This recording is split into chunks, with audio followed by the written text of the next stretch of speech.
We're going to lead off with Dana Goldman. Dana's a longtime friend and colleague who is the Leonard Schaeffer Director of the Center for Health Policy and Economics here at USC. Dana, if you joined us on the stage. He'll be followed by Catherine Hayes. Catherine's the Director of Health Policy at the Bipartisan Policy Center in Washington. Then we have Peter Lee, who's well known here in California as the Executive Director of Covered California. And Peter has been a national leader in how to structure health insurance so that it's sustainable as well as affordable. And then finally, Amy Nugent, Amy, who is the Chief Medical Officer at America's Physician Groups.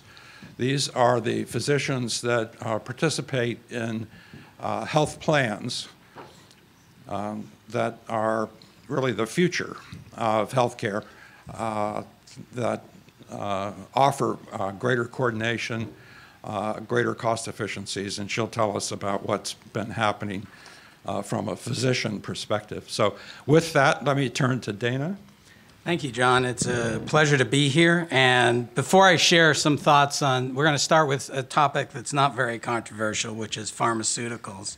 But before I do that, I just want to thank John and also Jack Lewin for the opportunity to work together between the Schaeffer Center and the National Coalition on Healthcare. And I'm also pleased to be up here with this group of panelists as well as the group that you'll see later.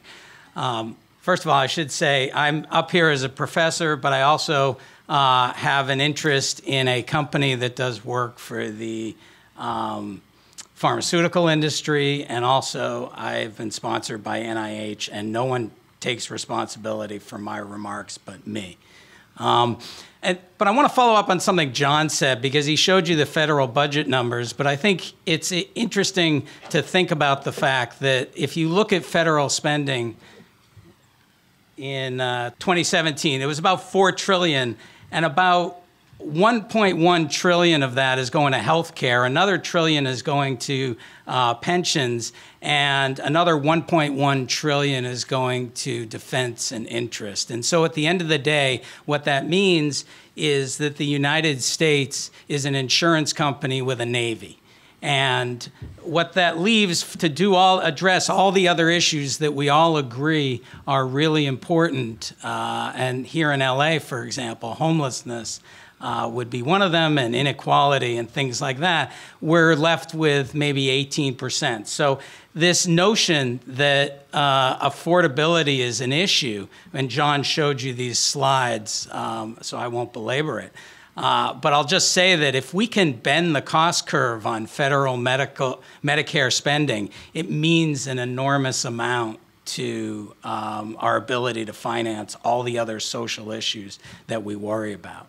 Okay, a lot of our attention is focused on drugs, and John explained it, and but I want to point out that drugs are actually one of the more complicated issues, because he made the point that in some cases they keep people out of the hospital. And the other part of it is that as society, we value the ability to address disease. And if you think about the key innovations over the last 100 years, antibiotics, antihypertensives, and the like, a lot of them were pharmaceuticals. And one way to see this is to think about dementia, which is a serious public health problem and obviously imposes enormous costs in that 1.1 trillion that we're talking about.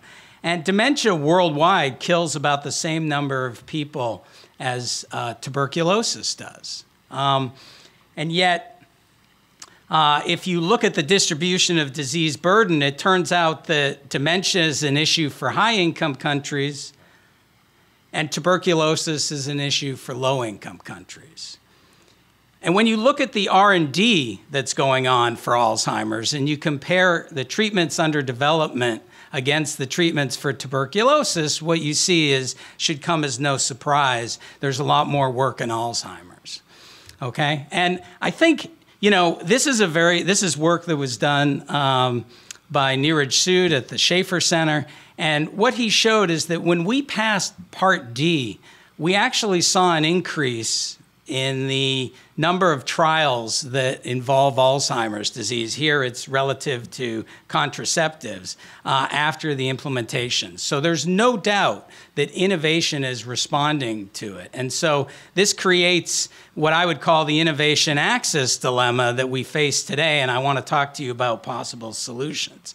And in the short run, it's easy to make pills. They're actually low cost to produce in most cases, although the biologics are more difficult, more complicated proteins that are. And we know as economists that the best thing in the short run is to have low costs, close to marginal cost of production, and then the more people can get access to it.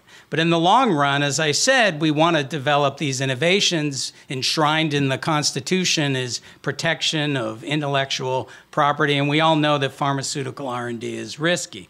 And so we have this tension that emerges between patent rights and patient rights, as I would say. And, you know, this dilemma plays out dramatically when you think about HIV, and a lot of you have heard me say this in the past. But the right way to think about this, when we introduced highly active antiretroviral therapy in the mid-90s, it revolutionized care for HIV. What you see here is the survival curve from HIV in 1984. And the whole reason we are spending money in healthcare is to shift this survival curve out. And what you see is really what was a rather dramatic improvement.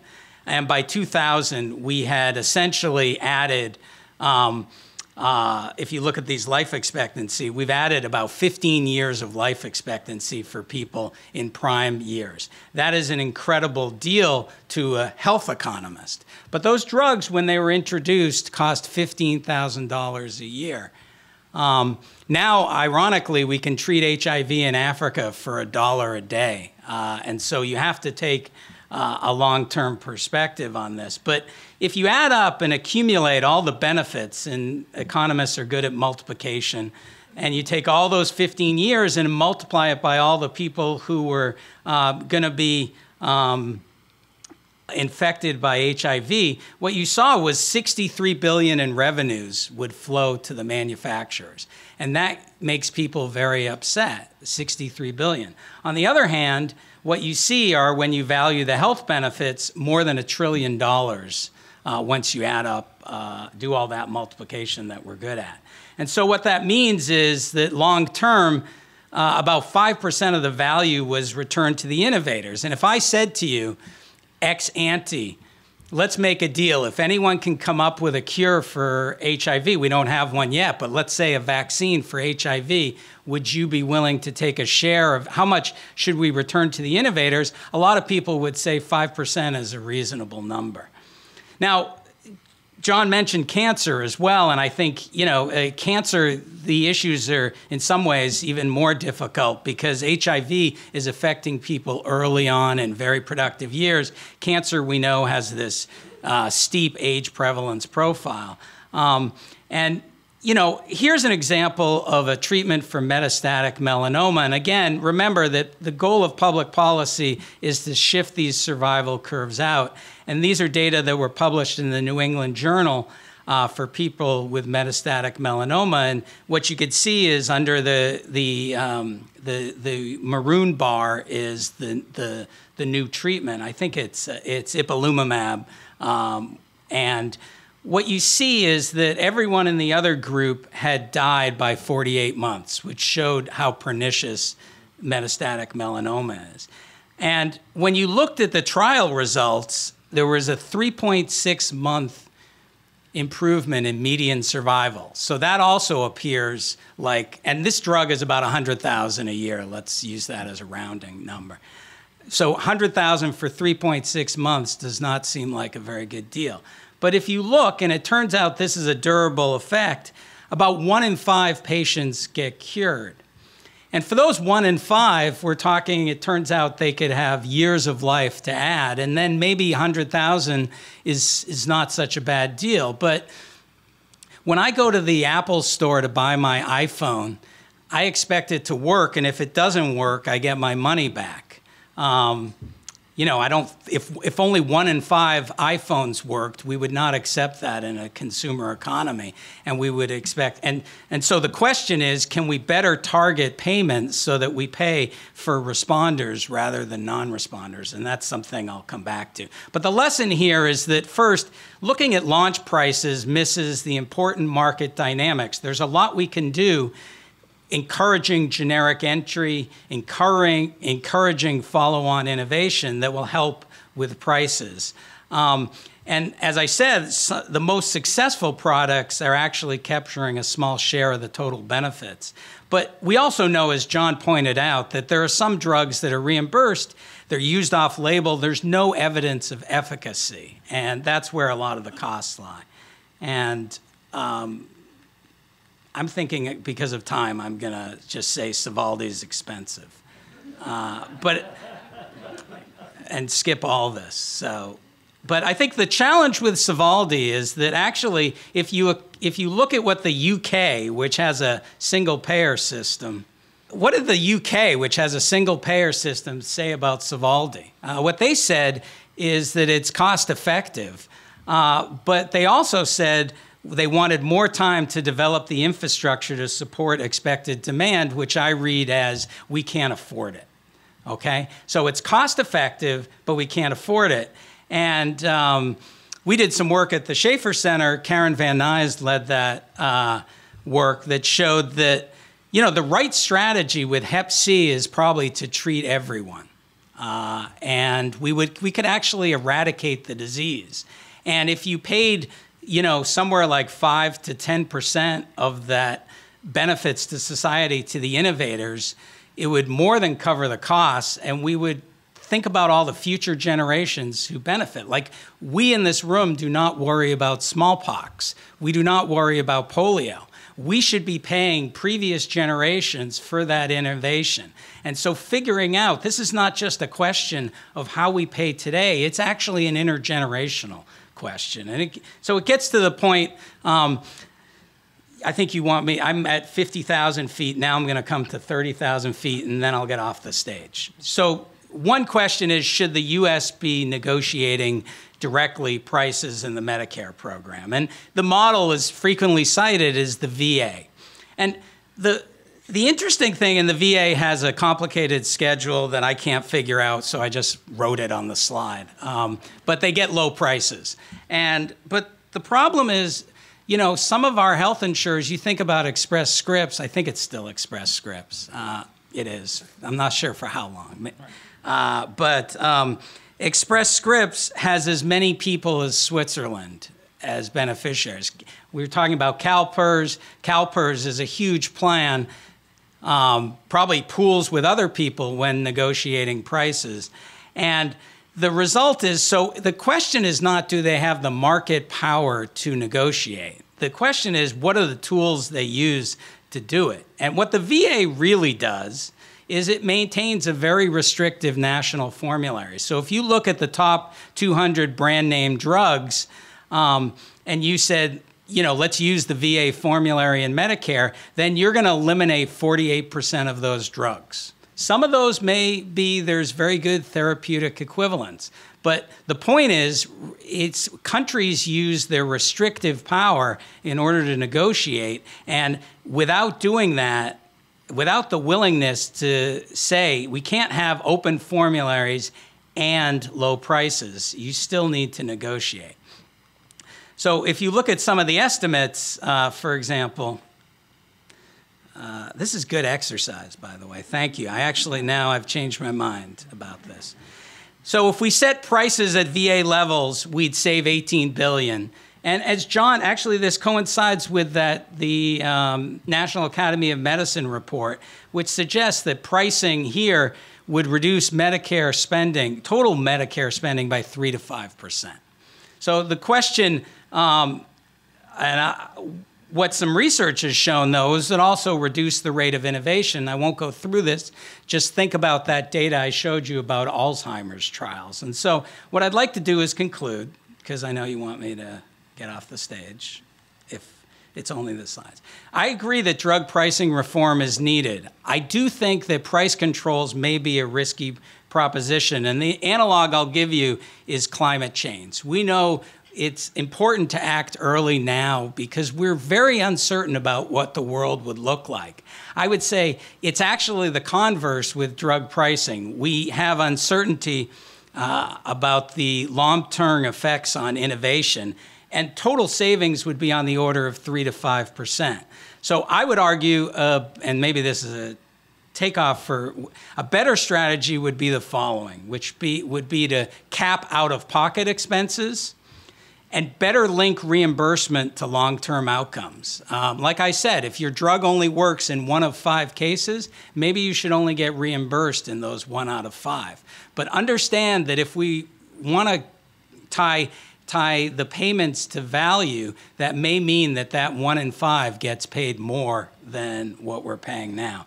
And then finally, I think there's a broader lesson, which is that in healthcare, we pay per unit, but that's not what we care about. What we really care about is improving health. And the right thing to do, actually, is to pay people not to be in the hospital, not pay when people get in the hospital. So I'll stop there. Thank you. Thank you, Dana. I'm going to take the privilege of asking a follow-up before we go on to Catherine.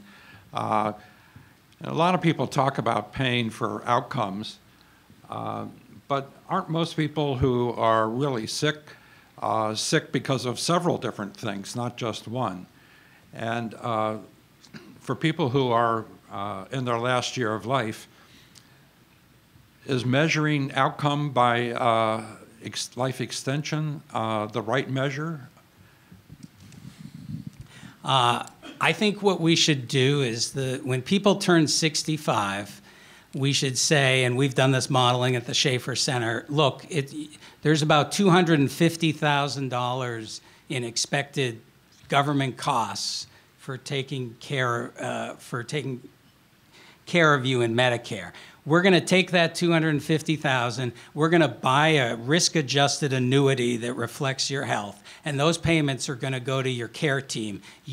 They get paid as long as you're alive, and they have every incentive to do it. So my point is that I think actually that what you want to do is tie prices to the health outcomes. Sometimes there's very inexpensive stuff we do. And you're right that we spend a lot at the end of life. It's often difficult to predict what's going to be the outcome, and people want aggressive therapy. The point is we don't want insurance to be we don't want reimbursement to be driving those decisions. Physicians getting more when they prescribe more expensive drugs, health plans we want the care team to be neutral. And forgive me, but one more. Let's take the opposite end of the spectrum. You mentioned Alzheimer's. Now, we all hope we can develop a cure or at least a strong prevention for Alzheimer's. Let's suppose that that's just as expensive as Sovaldi, and we're talking about $100,000 per individual. Wouldn't this be every single American? How can we possibly afford even something that's effective when the cost would swamp our ability to pay for everything else? Yeah, I think Alzheimer's is the perfect example where we have to get creative because on the one hand, we want to encourage that innovation. We actually got together a group of payers and innovators to talk about it, and the payers said we'd be willing to pay $50 for a treatment, and the manufacturers passed out. I think, but the point was that is going to show the cracks in our system. And the right way to do this, I believe, is something creative like indication-specific pricing. In fact, the evidence is emerging we need to treat even before the onset of symptoms. So imagine the availability, and if it's $100,000. But the world we're going to get to is a world where the wealthy will have access to cognitive enhancers because they'll be paying out of pocket, and people will have poor insurance and will be denied coverage. I think we should be pricing based on different stages of the disease. You could have a different price if you're early stage onset Alzheimer's versus someone who's taking it preventatively, and we could tie that price to improvements over time. For example, the Alzheimer's, the people who are investing in this, they should be rewarded if we can keep people out of geropsychiatric facilities, which are enormously expensive. Just like we kept people out of HIV clinics in Medicare once we developed highly active antiretroviral therapy.